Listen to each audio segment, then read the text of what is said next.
Hello there, and welcome to Weird Music on the Glumberger channel.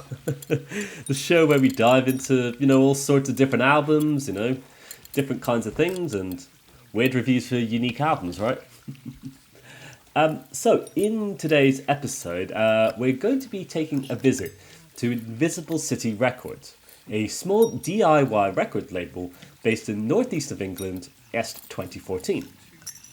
And so, within this label, we're going to be introducing ourselves to an artist that I've actually wanted to cover on this channel since my discovery of them through his collaborations on the record label Steep Gloss, who we've covered a whole bunch of times on the channel. And since discovering him through Steep Gloss, I've been, looking at all these really weird, unusual DIY record labels, and this one name has cropped up so many times that I figured it's time to dive into it, right? So today, I present Territorial Gobbing and the album Imminent Water Wars Anxiety Music.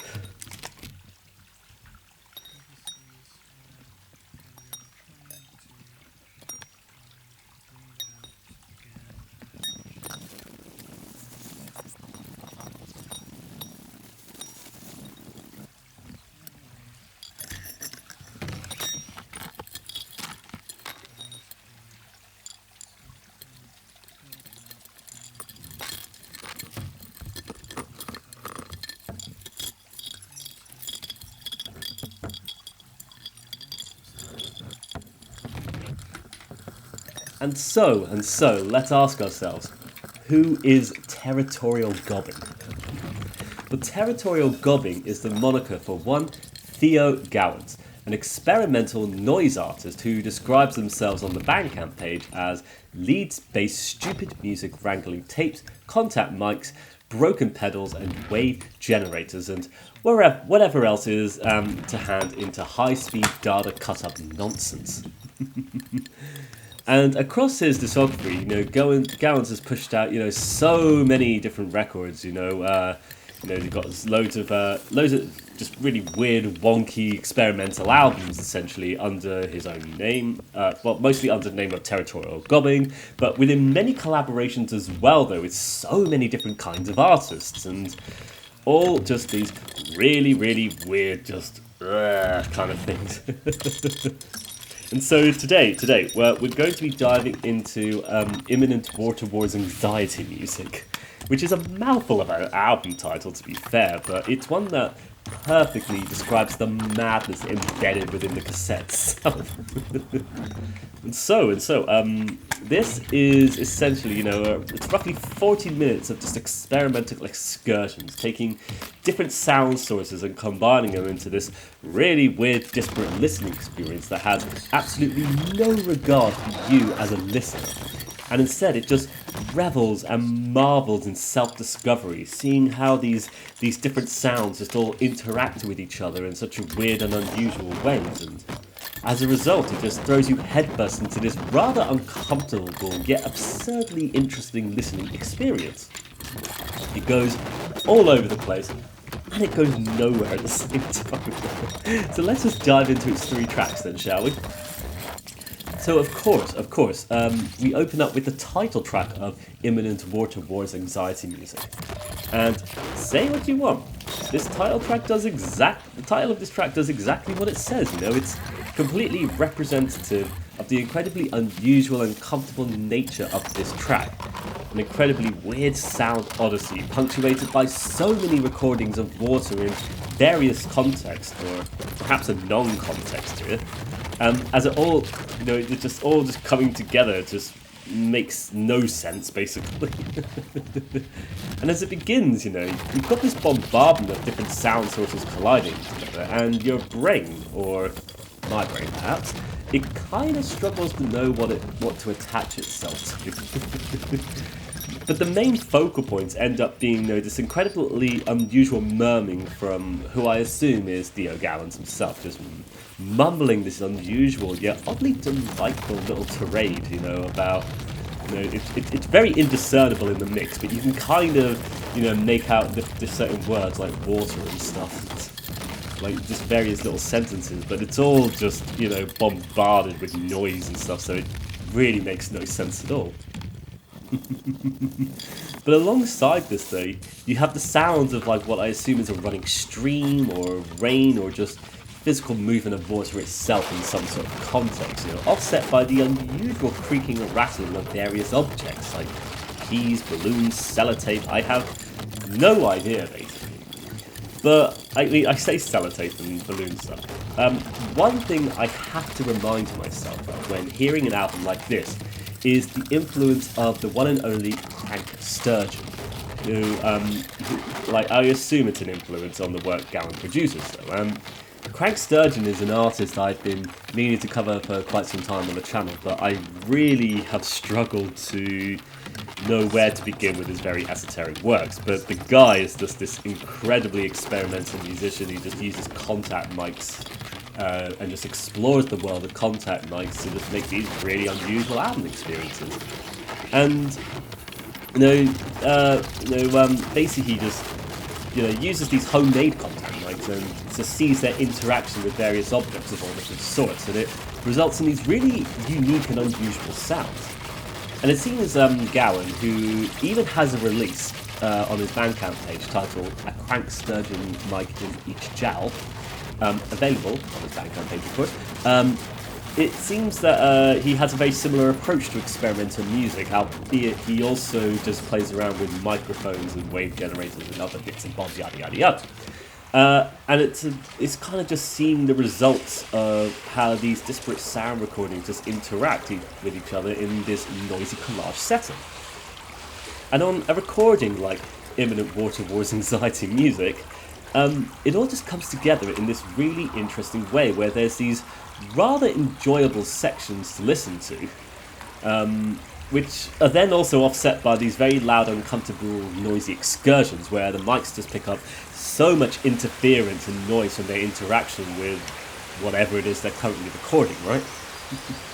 And at times, it literally just becomes this sonic overload though, and it's then when the anxiety really sets in, only to just throw you into what I would say is an alternative version of anxiety, where the sounds of rushing water become the sonic overload.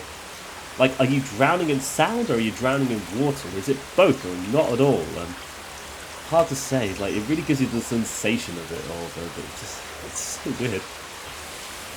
But just to continue talking about this track, what I find interesting is the sonic overload building up to this tumultuous level. Like, there's a particular point where it really builds up, only for it then to all just disappear, subside, and instead it lets this sort of almost echoing ring of water droplets occupy the scene, before it then becomes accompanied by this oddly pleasant little drone, actually.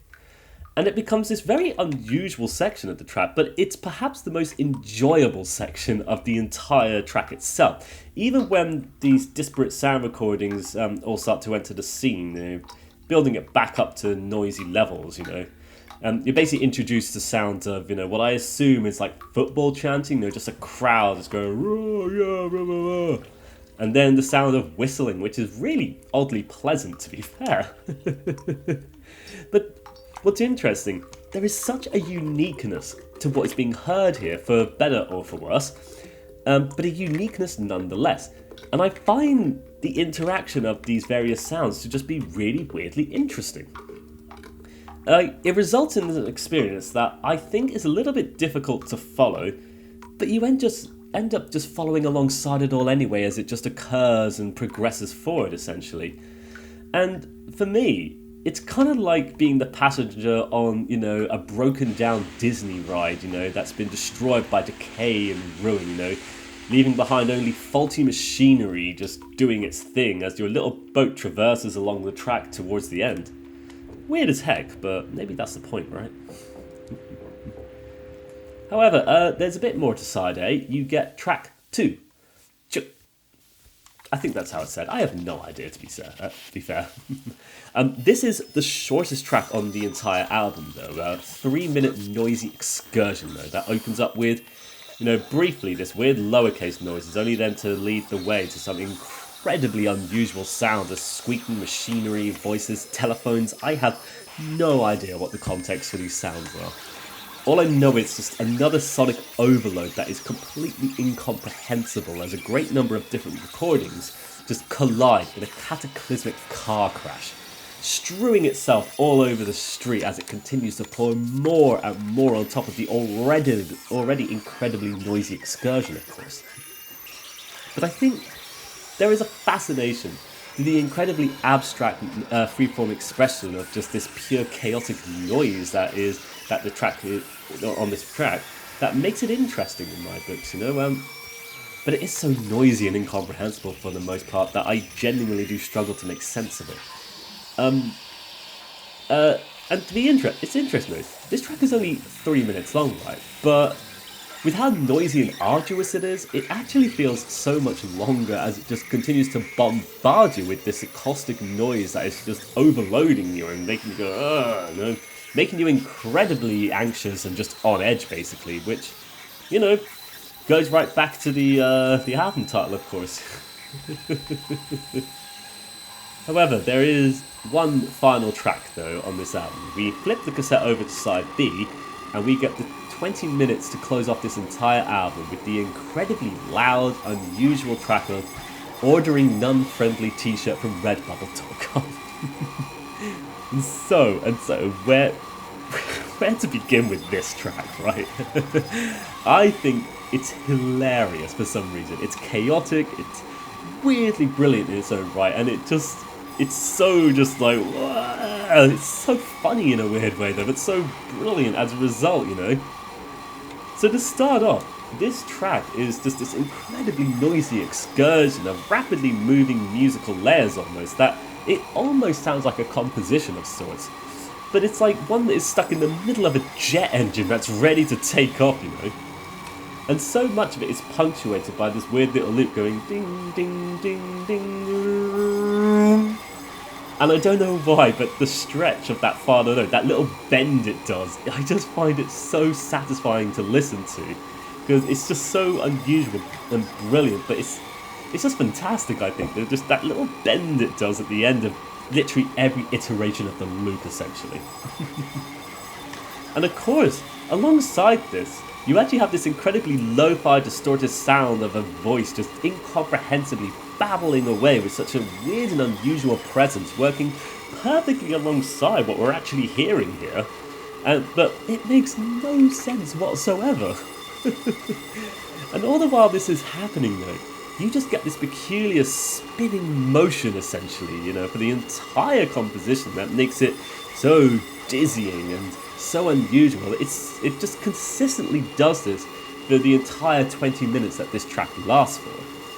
No, it's truly an unusual, but it's such a brilliant track. I just delight in the chaotic nature of it, And I find something oddly fun about it as a result, And I don't know why, it makes me laugh at times, I just enjoy listening to it, even though it's this confusing swirling miasma of bombardment, This overload of constantly repeating loops that make it really difficult for your brain to comprehend the sounds themselves. And what is interesting is, that loop placed so many times alongside just the tumultuous dirge, basically.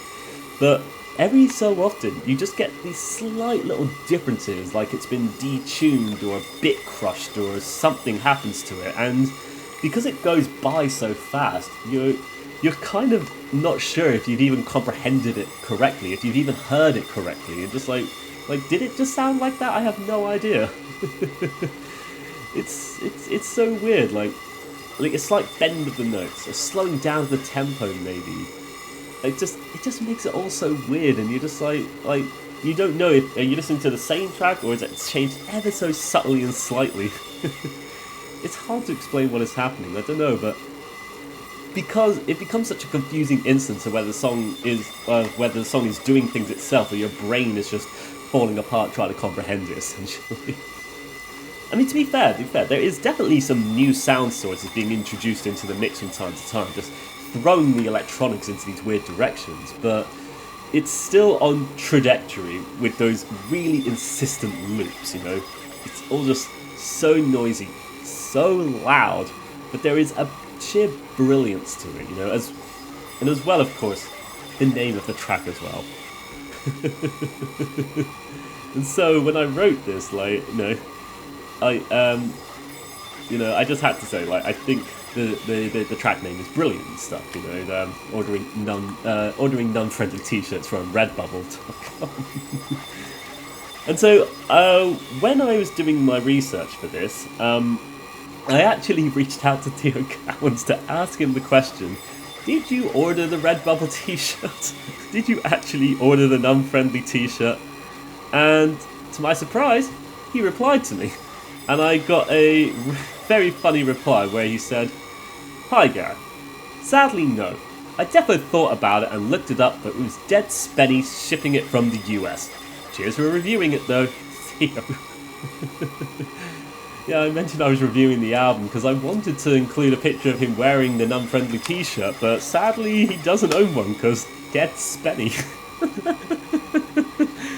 Oh, and I just find it so amusing. So all I can actually say now is, if you're enjoying the weird, tumultuous noise, chaotic dirge of all this, go and support Theo Gowans, go and support Territorial Gobbing, go, you know, give him your money and stuff so he can get that non-friendly t-shirt, because I feel like the dude deserves one for his, you know, for his weird excursions into madness and chaos and stuff.